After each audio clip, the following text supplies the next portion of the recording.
The first gunshot of the day splintered the wooden sign outside Harriet's Mercantile, causing Pauline O'Connor to drop to a crouch behind a water trough, her heart hammering against her ribs. It wasn't the violence that shocked her, not after 3 days in Buffalo, Wyoming, but rather how quickly she'd adapted to it. The leather of her trousers creaked as she peered cautiously over the rim of the trough, her honey-brown hair falling loose from its practical bun.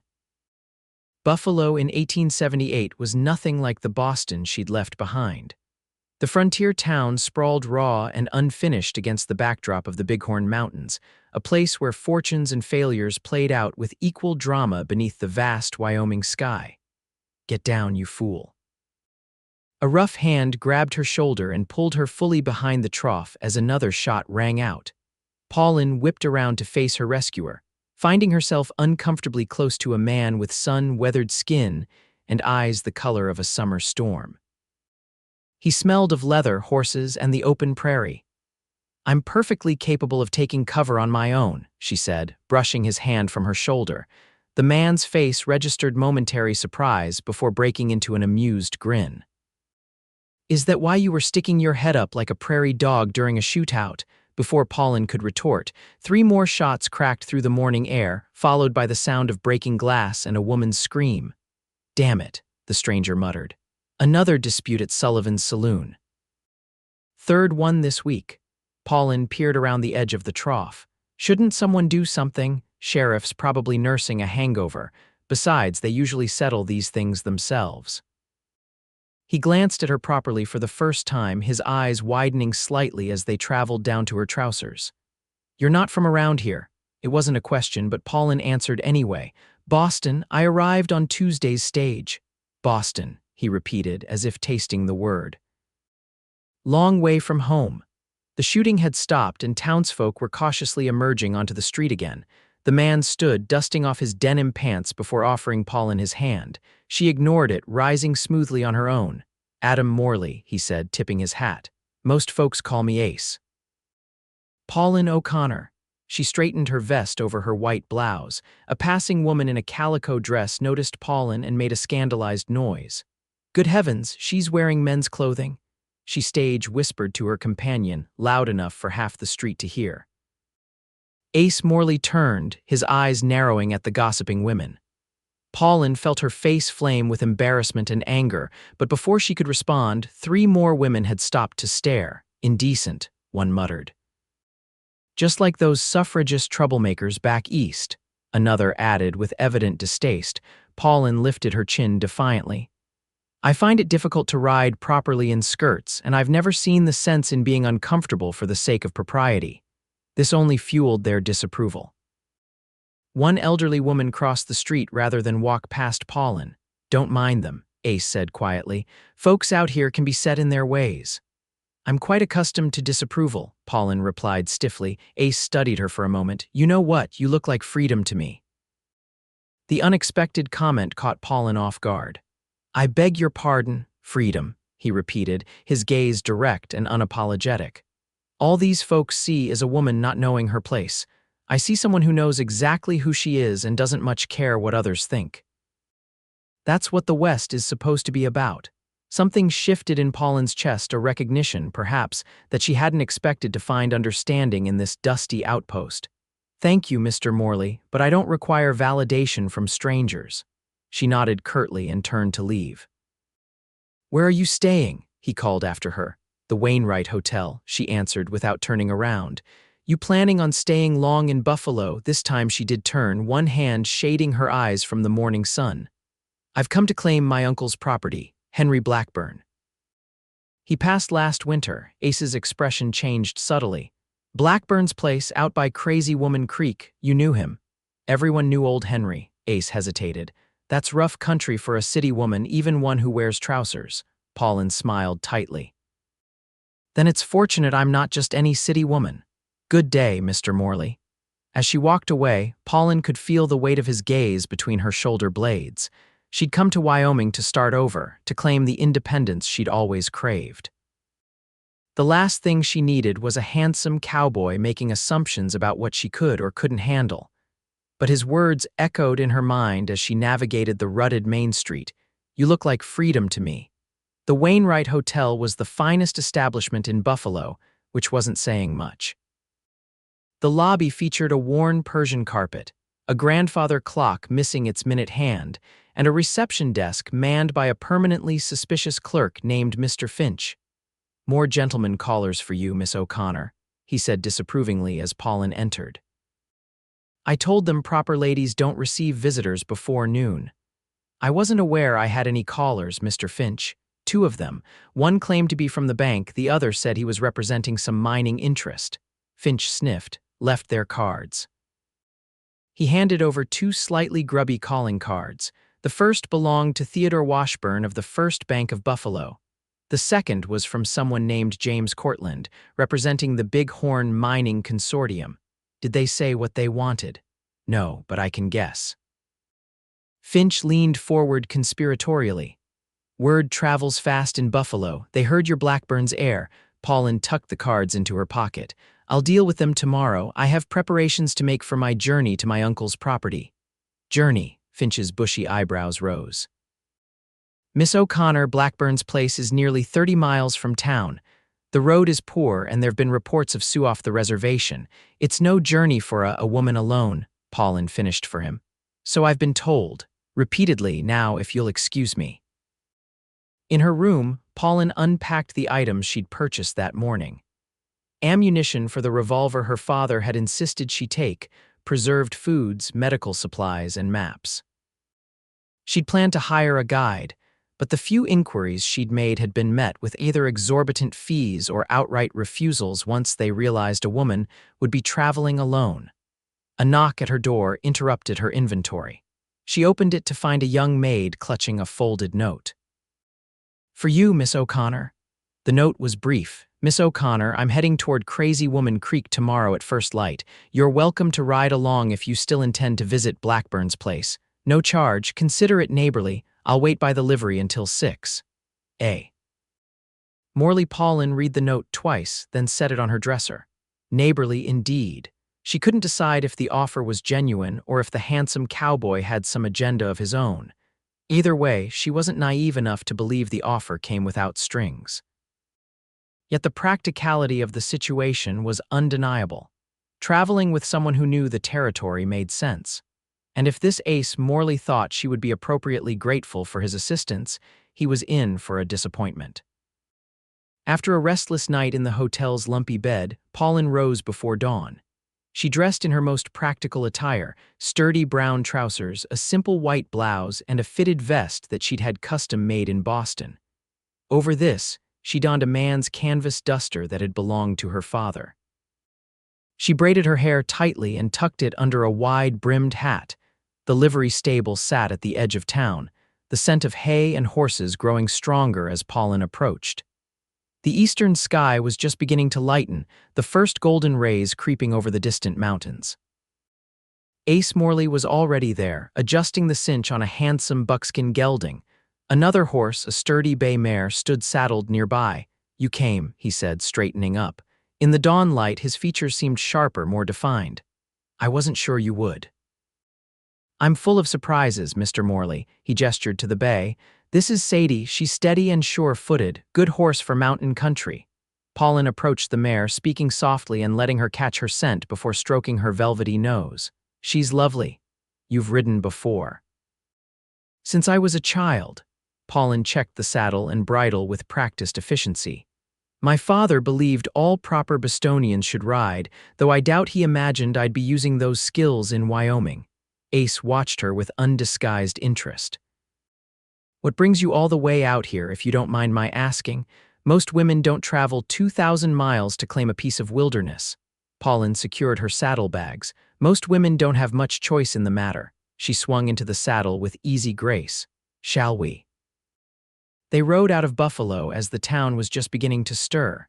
The air was cool and sharp with the promise of a hot day to come. To the west, the Bighorn Mountains rose in purple majesty, their peaks still capped with snow despite the June heat. "My uncle and I corresponded regularly," Pauline said after they'd been riding for an hour. "He left Boston when I was just a girl, but he wrote the most wonderful letters about Wyoming, the space, the freedom, the possibilities." Henry never mentioned family back east, Ace commented. Did you know him well? Well enough. He kept to himself mostly, but he'd come into town every few months for supplies. Folks respected him. Ace adjusted his hat against the rising sun. He was a fair man, helped me out of a jam once. What kind of jam? Ace grinned. The kind that involves 3 angry brothers and a misunderstanding about their sister. Pauline raised an eyebrow but didn't press for details. They rode in companionable silence for several miles, the landscape gradually changing from the flat grasslands around Buffalo to rolling hills dotted with pine and aspen. You said you're heading toward Crazy Woman Creek. Is that where your own property is? Pauline asked eventually. Not exactly.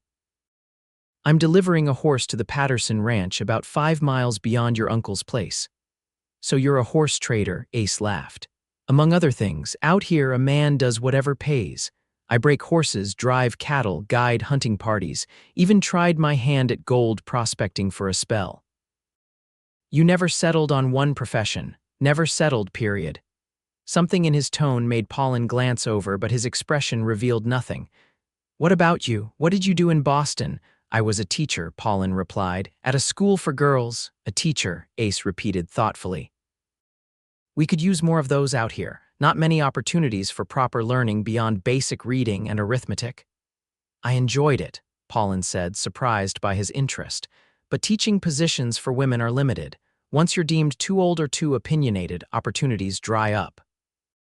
And which were you? Too old or too opinionated? Both, apparently.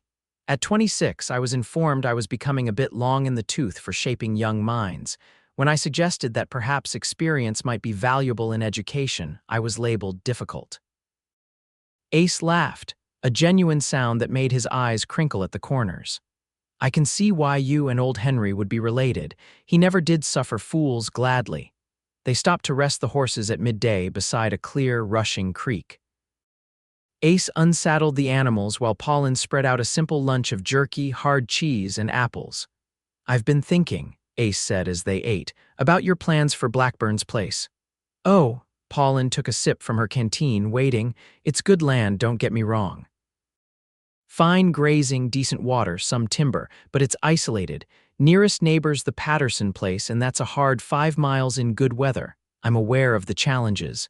Are you planning to work it yourself? I haven't decided. Pauline met his gaze directly. That's why I need to see it first. Those men who came calling at your hotel Washburn in Cortland, they'll be making offers, probably already have papers drawn up. You seem very informed about my business, Mr. Morley, Ace shrugged. Like I said, word travels.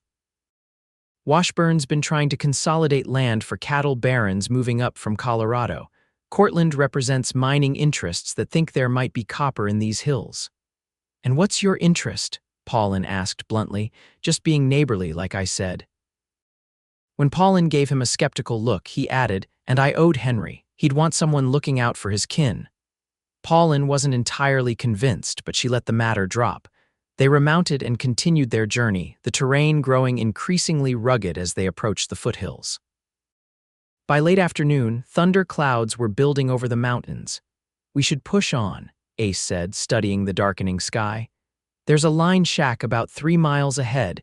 We can shelter there if the storm hits before we reach your uncle's place. The wind picked up, bending the tall grasses and sending dust devils spinning across the trail.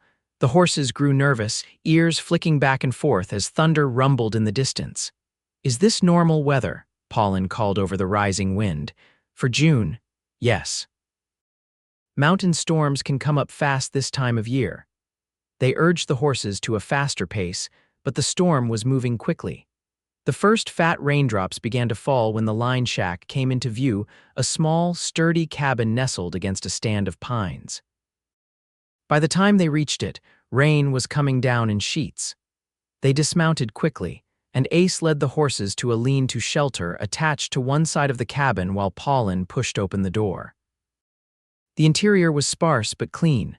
A small iron stove, a rough-hewn table with 2 chairs, a narrow cot, and shelves stocked with basic provisions. Pauline busied herself lighting a lamp while Ace brought in their saddlebags, water dripping from his hat and coat. Snug little place, he commented, shaking off like a wet dog. Used by cowhands during the roundup season but empty most of the year. Will the storm pass quickly? Pauline asked, trying not to notice how his wet shirt clung to his broad shoulders. Hard to say. Mountain weather's unpredictable, could blow over in an hour or stick around till morning. Ace knelt by the stove, skillfully laying a fire with wood from a box in the corner. Better make ourselves comfortable just in case. The implications of spending the night in such close quarters with a man she barely knew were not lost on Pauline. In Boston, such a situation would mean irreparable damage to a woman's reputation. Out here, she suspected different rules applied. As if reading her thoughts, Ace said, "You take the cot, I'll make do on the floor." "That's not necessary, I'm not some delicate." "It's not about delicate," he interrupted, his voice gentle. "It's about respect." Their eyes met across the small room, and something unspoken passed between them.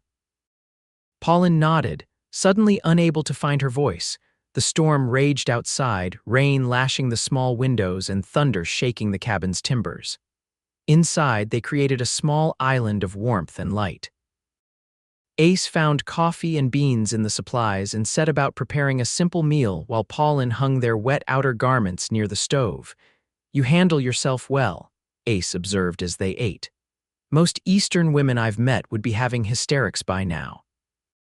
"I've never seen the point of hysterics," Pauline replied dryly. "They rarely improve a situation." Ace smiled. "No, I suppose they don't." He refilled her coffee cup. "Tell me more about Boston. I've never been east of the Mississippi." Pauline found herself describing her life in the city, the crowded streets, the rigid social hierarchies, the limited options for a woman of moderate means and immoderate opinions. "After my father died last year, there was nothing keeping me there," she concluded. "When I received the letter about Uncle Henry's bequest, it seemed like an opportunity for a fresh start, for a life on my own terms." Pauline stared into her coffee cup. "In Boston, people look at me and see only what I'm not married, not properly deferential, not content with the limited scope of a woman's existence." "And what do you want to be?" Ace asked, his voice low. "Free," Pauline answered without hesitation, "to make my own choices. To succeed or fail by my own efforts. To live without constantly being judged by standards I never agreed to." "Hence the trousers," Ace said with a smile that held no mockery. "Hence the trousers," she agreed. "Though they're practical as well as defiant, they suit you." The simple compliment, delivered without artifice, warmed Pauline more than the fire. Outside, the storm continued to rage, but inside the cabin, something subtle had shifted between them. "Your turn," she said. "What's your story, Mr. Morley?" "Not much to tell. Born in Missouri. Father was a riverboat gambler who wasn't around much. Mother died when I was 12. I've been drifting ever since Missouri to Kansas to Colorado to here. No family, none living. And what are you looking for in all your drifting?" Ace considered the question, his gray eyes reflective in the lamplight. "I'm not sure I'm looking for anything, just living, I suppose." "Everyone's looking for something," Pauline said softly. "Maybe." Ace stood abruptly. "I should check on the horses."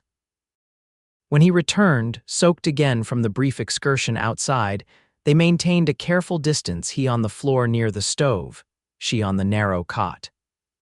But Pauline lay awake long after Ace's breathing had deepened into sleep, wondering about the man who had looked at her and seen freedom instead of impropriety. The storm passed during the night, and they set out at first light. The world had been transformed by the rain. Wildflowers dotted the hillsides, and the air smelled of pine and wet earth. They rode mostly in silence, each lost in private thoughts. By mid-morning, they crested a hill and Ace reined in his horse. "There it is," he said, pointing to the valley below. "Blackburn's place?" Pauline followed his gesture and caught her breath. The small homestead nestled at the base of a gentle slope, sheltered by a stand of tall pines. A log cabin with a stone chimney sat beside a clear stream that wound through meadows of lush grass. Beyond the cabin were a barn, corral, and what appeared to be a small orchard. "It's beautiful," Pauline murmured. "Henry chose well," Ace agreed. "Good water, natural shelter, enough flat land for crops."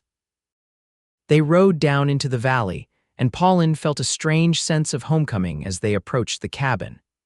It was rougher than she had imagined from her uncle's letters, but there was a solid, honest quality to its construction that appealed to her. Inside, the cabin was dusty but otherwise well-maintained. A stone fireplace dominated one wall. Handmade furniture, a table, chairs, a bed frame, shelves showed Henry Blackburn's skill as a woodworker. Books lined one wall, a surprise that delighted Pauline. He was a reader, she said, running her fingers along the spines. Philosophy, history, natural sciences. Henry was an educated man, Ace confirmed. Folks around here respected that about him. He'd lend books to anyone who asked, though not many did. Pauline wandered the cabin, touching objects, opening drawers, trying to connect with the uncle she'd known only through letters. On the mantel sat a daguerreotype in a simple frame, a younger Henry Blackburn, standing beside a woman who bore a striking resemblance to Pauline herself. "My mother," she said softly, picking up the photograph. "His sister." Ace watched her from the doorway, his expression unreadable. "I'll check the outbuildings while you look around."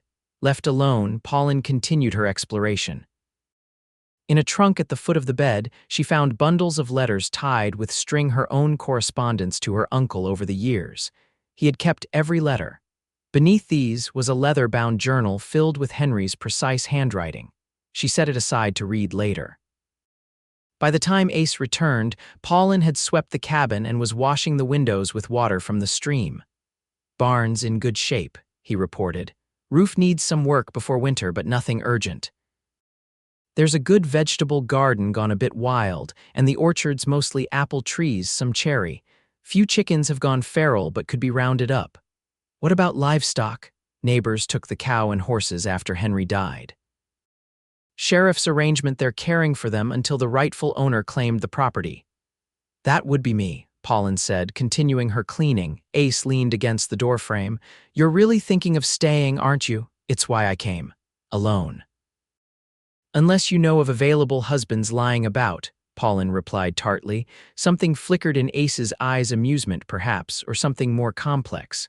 "Most women in your position would sell." "I'm not most women." Pauline set down her cloth and faced him directly. "This land represents exactly what I came west to find: independence. I'd be a fool to sell it before I've even tried to make it work." "It won't be easy," Ace warned. "Winters are harsh. You'll need help with heavy work, cutting wood, repairing fences, breaking ground. There's a reason most homesteaders come as families. I'll hire help when needed and learn to do what I can myself." Ace shook his head, but he was smiling. "You're as stubborn as your uncle." "I'll take that as a compliment." They spent the day exploring the property.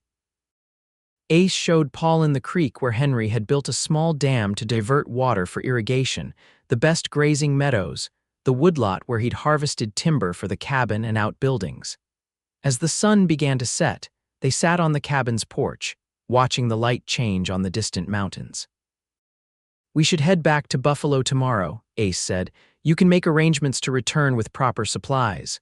Pauline nodded reluctantly. "I suppose that's sensible." "I could help," Ace offered hesitantly.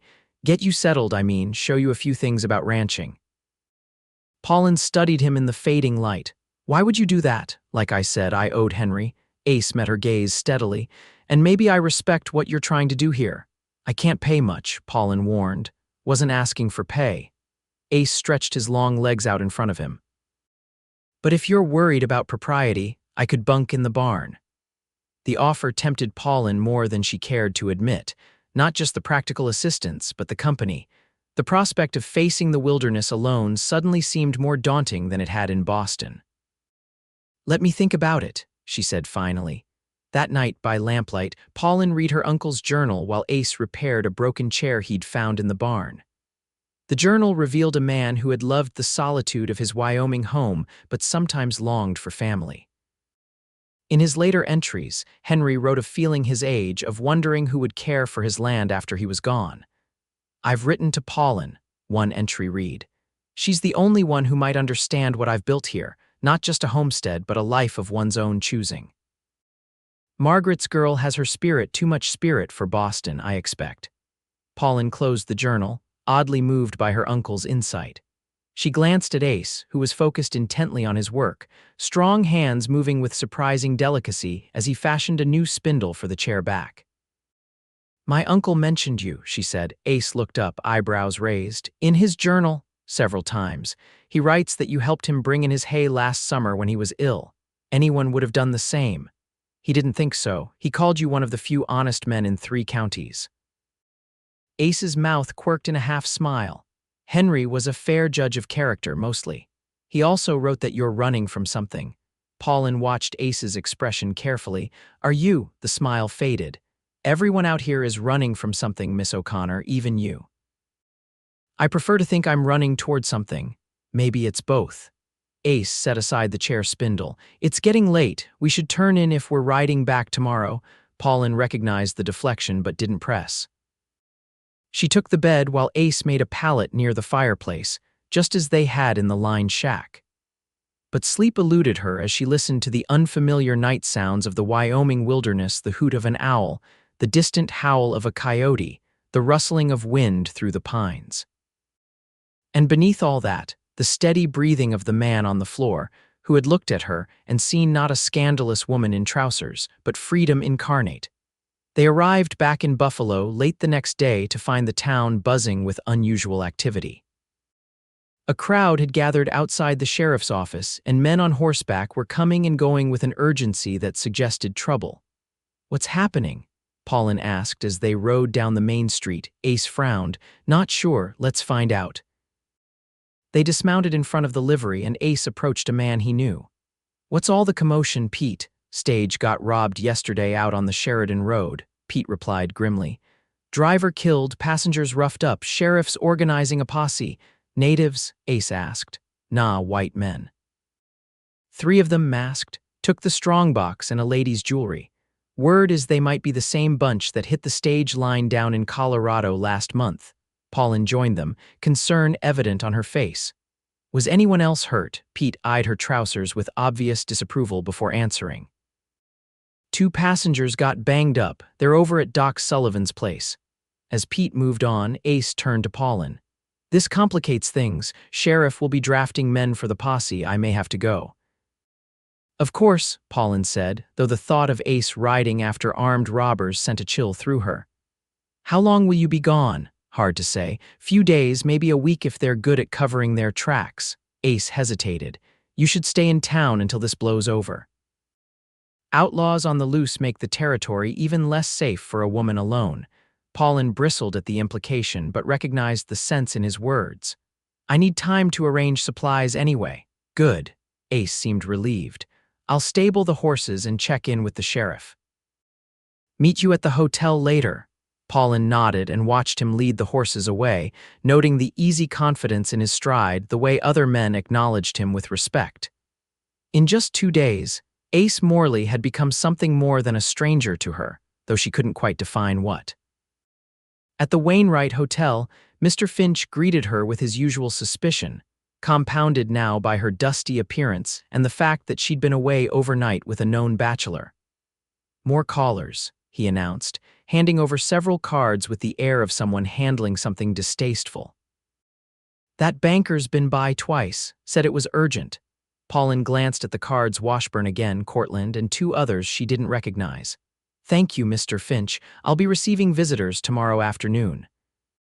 In her room, Pauline washed away the dust of the trail and changed into a clean blouse and her spare pair of trousers.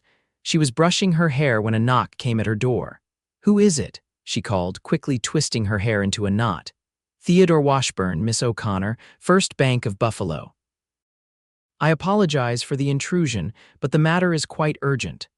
Pauline sighed and opened the door to find a portly man in an expensive suit that looked out of place in the frontier town. His mustache twitched nervously as he took in her attire. Mr. Washburn, I was planning to receive visitors tomorrow. I'm afraid this couldn't wait, he said, mopping his brow with a handkerchief. May I come in? It's a matter of some delicacy. Against her better judgment, Pauline allowed him in, leaving the door conspicuously open.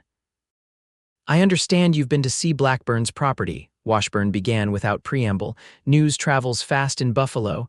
It's a small community. Washburn cleared his throat. I'll be direct, Miss O'Connor. I represent a consortium of investors interested in purchasing large tracts of land in this region for cattle ranching. Your uncle's property is particularly valuable due to its water rights. I see.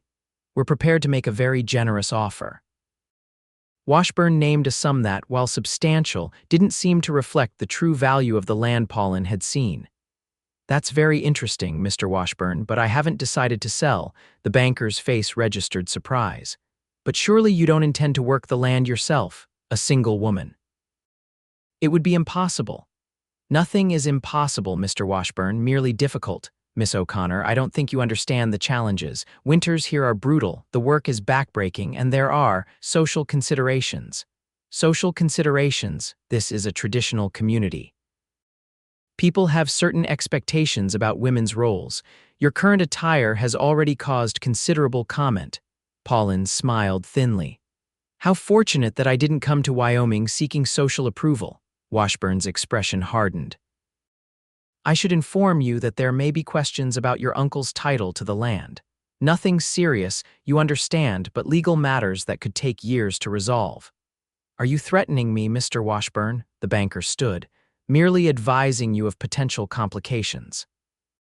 My offer stands for 1 week. After that, I cannot guarantee the same terms or the same goodwill from the community. After he left, Pauline sat on the edge of her bed, hands trembling with anger. It was clear that Washburn expected a defenseless Eastern lady who would be easily intimidated.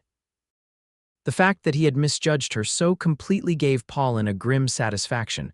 A light tap at her still open door drew her attention. Ace stood in the hallway, hat in hand. Everything all right. I saw Washburn leaving. He looked like he'd swallowed a lemon. He made me an offer for my uncle's land. When I didn't immediately accept, he implied there might be legal problems with the title. Ace stepped into the room, his expression darkening. That's a bluff. Henry's title was clean. He bought the land from the railroad company 15 years ago, paid in full. I helped him file the deed with the county recorder myself. Why would Washburn lie? Because there's something valuable about that land beyond good grazing and water rights. Ace sat in the room's only chair. There have been rumors about copper in those hills for years. Nothing proven, but enough talk to interest mining companies. Like Cortland's consortium, exactly. Washburn probably represents ranching interests, Cortland the miners. Both want your land, and neither wants to pay what it's really worth. Pauline paced the small room. What should I do? What do you want to do? She stopped and faced him. I want to honor my uncle's legacy. I want to make that place my home. Ace nodded slowly. Then we should get started. You still want to help me, even with outlaws on the loose. Sheriff found enough men for his posse without me.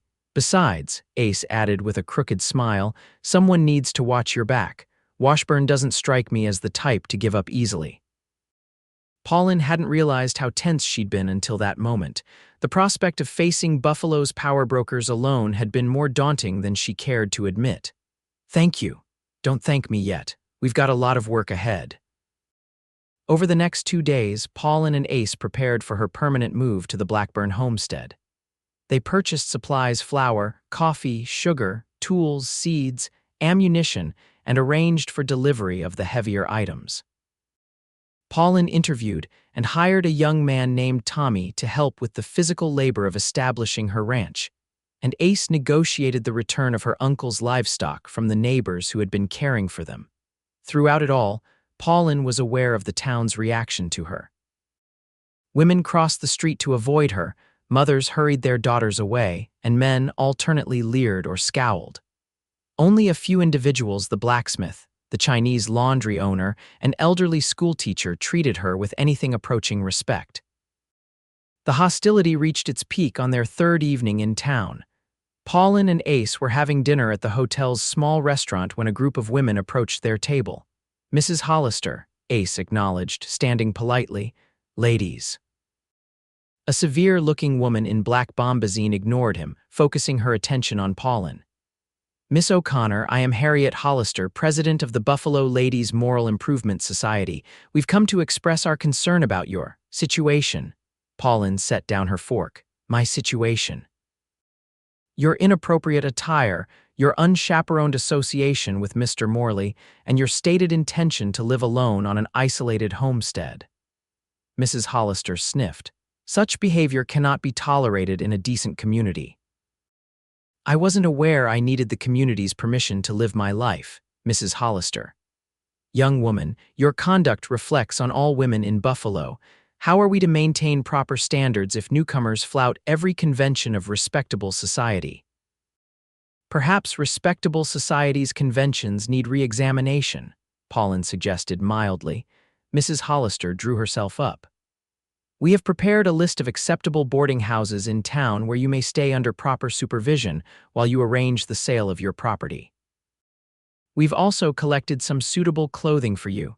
That's very thoughtful, Pauline replied, her tone cooling, but unnecessary. We insist for your own good, Mrs.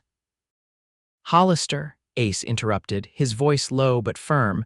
Miss O'Connor is a grown woman with a legal right to her property and her choices. Your concern, while no doubt well-intended, is misplaced. Mr. Morley, this is women's business, one of the other ladies said sharply. No, Pauline said, standing to face them. This is my business. I appreciate your concern, but I didn't travel 2,000 miles to have different women tell me how to dress and behave. I came to claim my uncle's legacy and build a life on my own terms.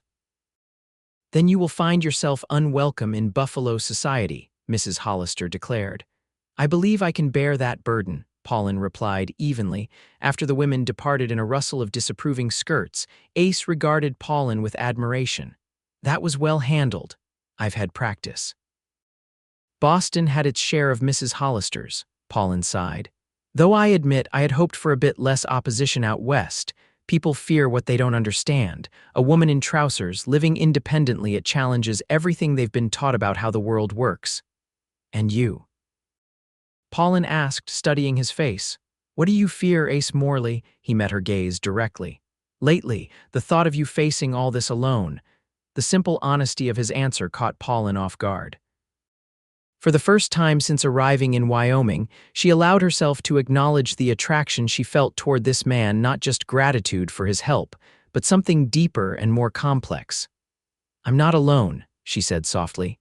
Not anymore. The moment stretched between them, fragile and charged with possibility. Then Ace cleared his throat and looked away. We should finish eating. Early start tomorrow.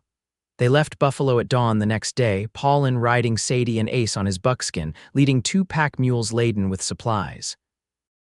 Tommy, the young man Pauline had hired, followed on his own mount, wide-eyed with excitement at the adventure.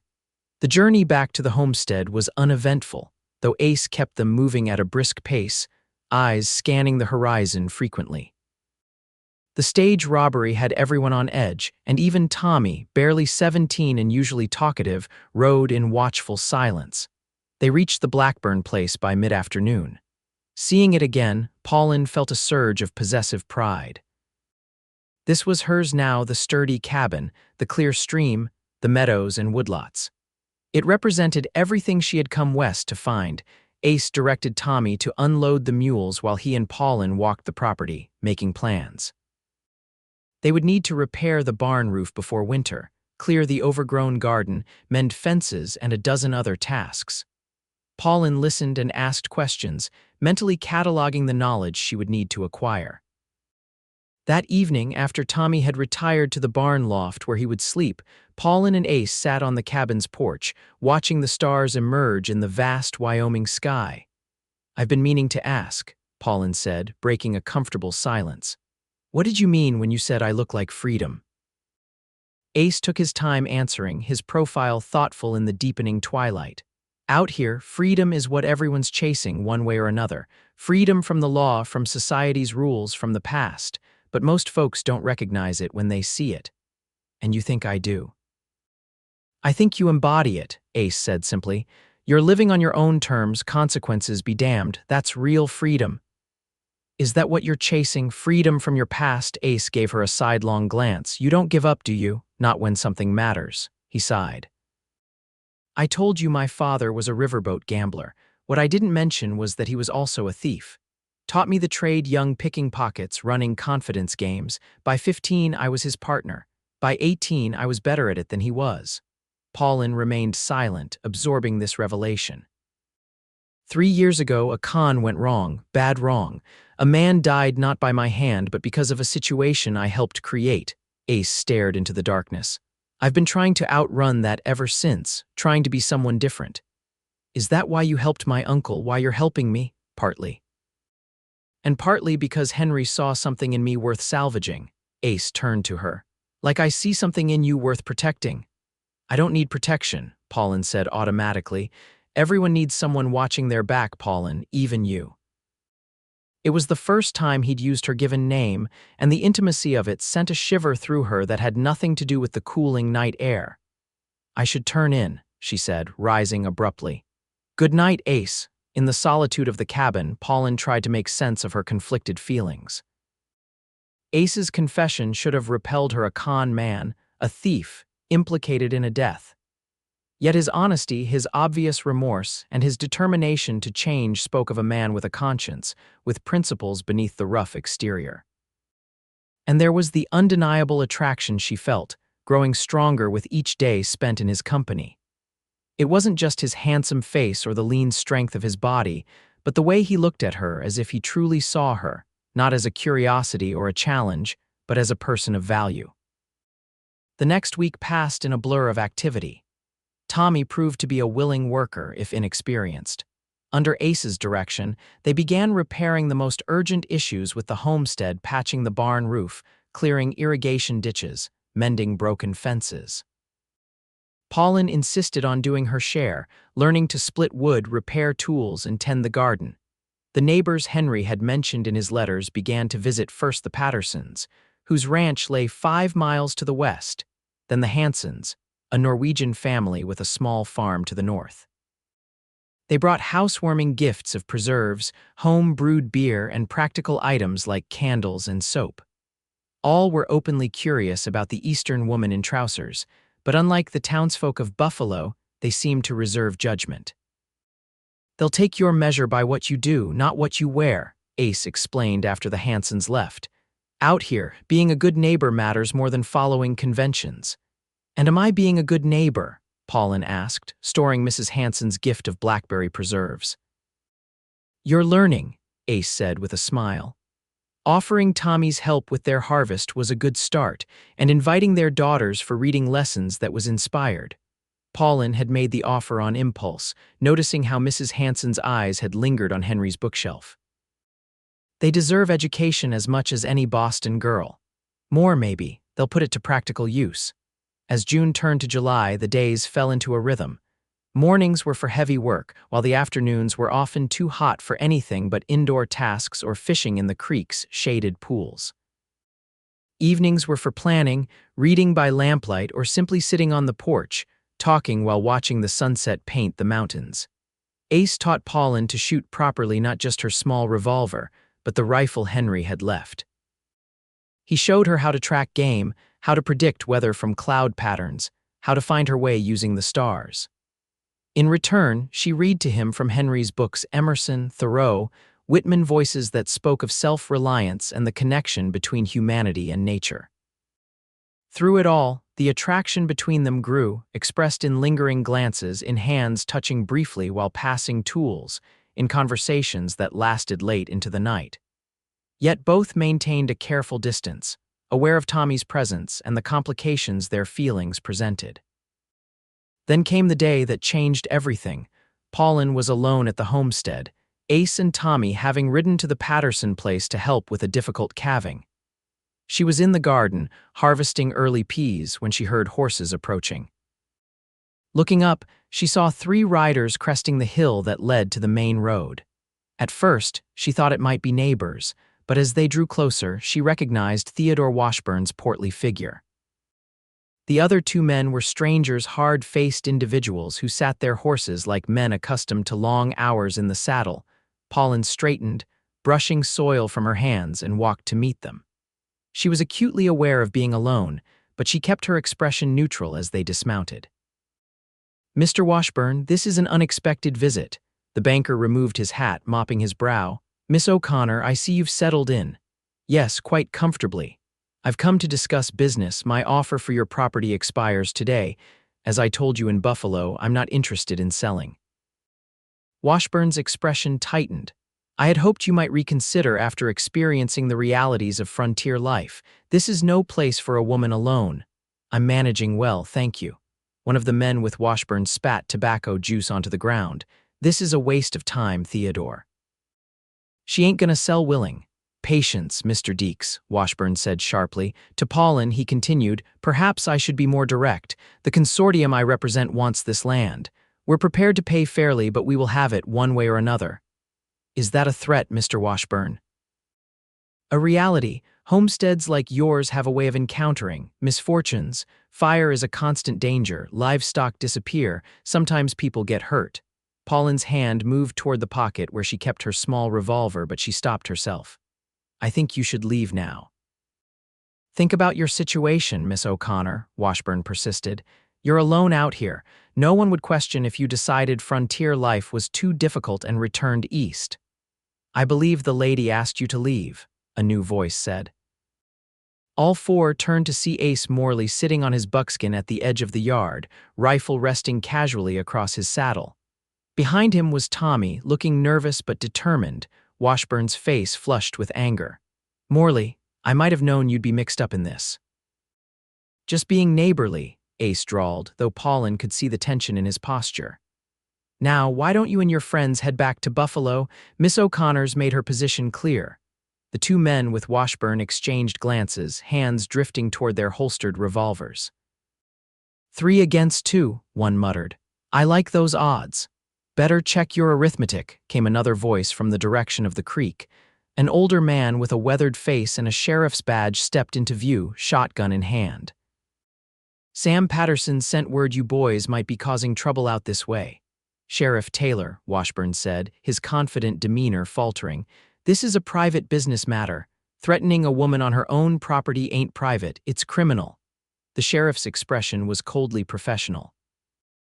Now, I suggest you gentlemen mount up and ride back to town. And Washburn, the county commissioners might be interested to hear how the bank's conducting business these days. After a tense moment, Washburn nodded to his companions and they remounted. This isn't over, he said to Pauline, quiet enough that only she could hear. Yes, it is, she replied evenly. I know about the copper deposits, Mr. Washburn.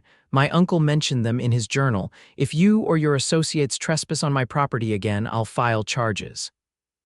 Surprise flickered across the banker's face before he controlled his expression.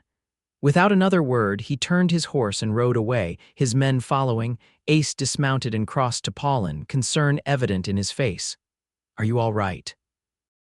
I'm fine, she assured him, though her hands were trembling slightly. How did the sheriff know to come? We ran into Patterson on our way back. He'd seen Washburn and those two heading this way and didn't like the look of it. Patterson rode for the sheriff while we hurried back. Ace's expression was grim. I shouldn't have left you alone. You couldn't have known, Pauline said, and I handled it. The sheriff joined them, shotgun now resting on his shoulder. Miss O'Connor, I presume, Horace Taylor, your uncle was a friend. Thank you for your assistance, Sheriff. Taylor nodded. Those two with Washburn, Deeks, and Cranston, they're hired guns from down Colorado way. Bad reputation. You might want to be extra careful for a while. You think they'll be back? Ace asked. Hard to say. Depends how badly their employers want this land. The sheriff studied Pauline. Mind if I ask what you know about copper? Only what my uncle wrote in his journal, that there might be deposits in the hills to the east of the property. He didn't pursue it because he had no interest in mining. Henry always was more interested in living simply than getting rich, Taylor said with a nod. Well, if there is copper, it's yours by right. The mineral rights come with the land title. After the sheriff departed, promising to keep an eye on Washburn and his associates, Pauline and Ace stood in the yard, watching the sun sink toward the mountains. I need to tell you something, Ace said suddenly. I should have told you sooner. What is it I knew about the copper? That's why I offered to help you in the first place. He looked at her directly, his gray eyes troubled. I wasn't completely honest with you. Pauline felt a chill that had nothing to do with the evening breeze. Go on. Henry told me about the copper deposit just before he died. Made me promise to look out for you if you came to claim the land. Said there would be men trying to cheat you out of it. And you've been, what, my protector all this time? Pauline's voice sharpened. Is that why you said I looked like freedom, some pretty line to gain my trust? No, Ace said emphatically. That was real. Everything since has been real. Pauline turned away, arms crossed tightly over her chest. I trusted you. I thought you were different from the others, the ones who see me as helpless or scandalous or a business opportunity. I am different, Ace insisted, moving to stand before her. Yes, I promised Henry I'd look out for you, but what's happened between us that had nothing to do with promises or copper or anything but you and me? Pauline looked up at him, searching his face for truth. How can I believe that? Because I love you, Ace said simply. God help me, I didn't mean to, but I do. The declaration hung between them in the gathering twilight. Pauline's heart seemed to stutter, then race. Part of her wanted to reject his words to protect herself from potential deception. But a deeper part, the part that had recognized something in Ace Morley from their first meeting, knew he was speaking truth. I need time, she said finally. To think, Ace nodded, stepping back. I understand, I'll sleep in the barn tonight. After he walked away, Pauline remained in the yard, watching as the first stars appeared in the darkening sky. She thought of her uncle, of the land he'd loved, of the life she was building here. And of Ace, the way he looked at her, the way he respected her independence even while offering his strength, the way he'd said, I love you without expectation or demand. That night, she read more of Henry's journal, finding entries that mentioned Ace, his character, his troubled past, his potential for good. In one of the final entries, Henry had written, if Pauline comes, Morley will help her. He's a man seeking redemption and she's a woman seeking freedom. They might just save each other. Morning found Pauline standing on the porch, watching the sun rise over the eastern hills that might contain copper, that might make her wealthy beyond imagination, that had brought threat and danger to her door. She was still there when Ace emerged from the barn, Tommy trailing behind him. Morning, Ace said cautiously, stopping at the foot of the porch steps. Good morning, Pauline replied. Tommy, would you mind checking on the chickens? I need to speak with Mr. Morley. The young man nodded and hurried off, clearly relieved to escape what promised to be an awkward conversation. Ace climbed the steps slowly, stopping an arm's length from Pauline. Did you sleep? Not much. I was reading Henry's journal. I see. He thought very highly of you. Pauline studied Ace's face in the clear morning light, the lines around his eyes, the faint scar on his chin, the wariness in his expression. He thought we might save each other. Something flickered in Ace's eyes, hope, perhaps. Henry always did see more than most people. Why didn't you tell me about the copper from the beginning? I wanted you to decide about the land on its own merits, not for what might be under it. Ace ran a hand through his dark hair. And I was afraid if you knew how valuable it might be, you'd sell and go back east. The idea of that bothered me more than it should have. And now I just want you to be happy, whether that's here or back in Boston with me or without me. Ace's voice was steady, though Pauline could see what the admission cost him. Your freedom matters more than what I want. In that moment, looking at this complicated man with his troubled past and his uncompromising honesty, Pauline recognized what had been growing in her heart since their first meeting. It wasn't just attraction or gratitude, but something deeper, a recognition of a kindred spirit, a soul also seeking its own truth in this wild place. When you said I look like freedom, what did you mean? She asked softly. Ace met her gaze directly. I meant that you embody everything I've been chasing: courage, honesty, the determination to live authentically no matter the cost. When I look at you, I see possibility. I see hope. Pauline stepped closer, close enough to feel the warmth of him in the cool morning air. And when I look at you, I see a man who recognizes my strength without feeling threatened by it, who values my independence while offering his support, who sees me as I am, not as society says I should be. She reached up, touching his face with gentle fingers. I think I might love you too, Ace Morley. The kiss that followed was tentative at first, a question asked and answered. Then it deepened, became an affirmation, a promise. When they finally parted, Ace rested his forehead against hers. What happens now? Now we build something together, Pauline said. This land, a life, a future. And the copper, if it's there, we'll deal with it, on our terms. Pauline smiled. But first, we have a barn roof to fix, a garden to tend, and neighbors coming for reading lessons this afternoon. Ace laughed, the sound full of joy and relief. Yes, madam.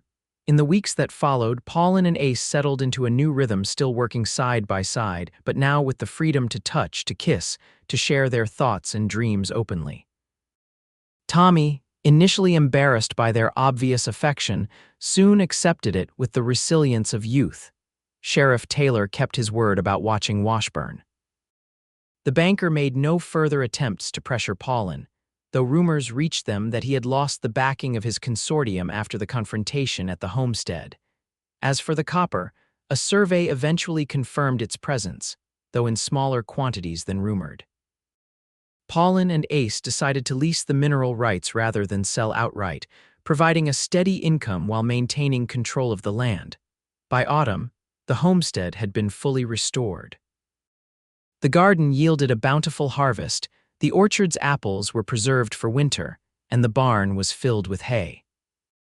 Pauline had established a small school in one corner of the barn, teaching not only the Hanson girls but several other neighbor children who rode miles for the opportunity to learn. On a crisp October evening, with the aspen trees glowing gold in the sunset, Ace proposed properly, not with flowery words or grand gestures, but with a simple question asked as they sat on the porch, watching the day end. Will you marry me, Pauline? Be my partner in everything. Pauline smiled, taking his hand in hers. Yes, on one condition. Name it. That I keep wearing trousers when I want to. Ace laughed. I wouldn't have it any other way.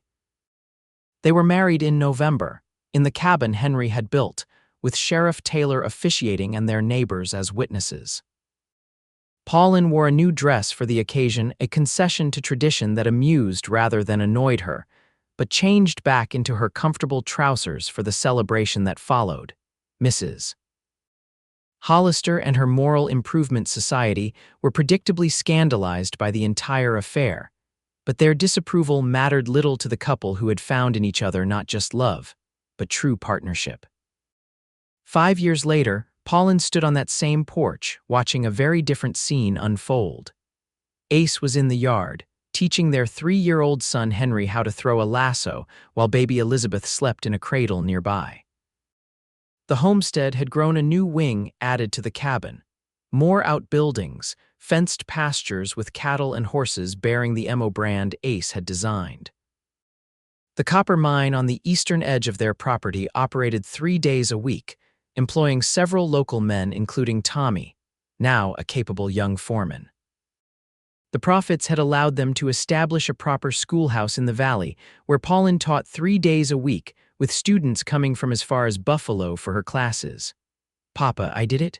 Young Henry crowed as his tiny lasso settled around a fence post. That's my boy.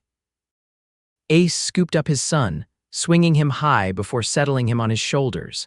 As they approached the porch, Pauline felt the familiar warmth that always came when watching her husband with their children. Ace had proven to be not just a loving partner but a devoted father, determined to give his children the security and guidance he had lacked. Mama saw, Henry asked, his small face serious beneath a mop of dark hair. I saw, Pauline confirmed. Very impressive. Ace set the boy down to play and joined Pauline on the porch, slipping an arm around her waist. Letter came from Boston, he said. Your friend Sarah's coming to visit in the spring, says she's considering a move west herself. Another proper Bostonian seduced by tales of frontier freedom, Pauline teased. Mrs. Hollister will be beside herself. Buffalo's changing, Ace observed. New people coming in with new ideas. Even saw a woman doctor setting up practice last time I was in town. Progress comes even to Wyoming. Pauline leaned against his solid strength. Do you ever regret staying, giving up your wandering ways? Ace looked out over the land they had built together, the prosperous homestead, the small but growing community they had helped foster, the family they had created. Then he looked at Pauline, still wearing her practical trousers, still embodying the freedom and courage that had first drawn him to her. Not for a single moment, he said, and kissed her as the Wyoming sun set behind them, painting the sky in colors as bold and beautiful as the life they had chosen to share.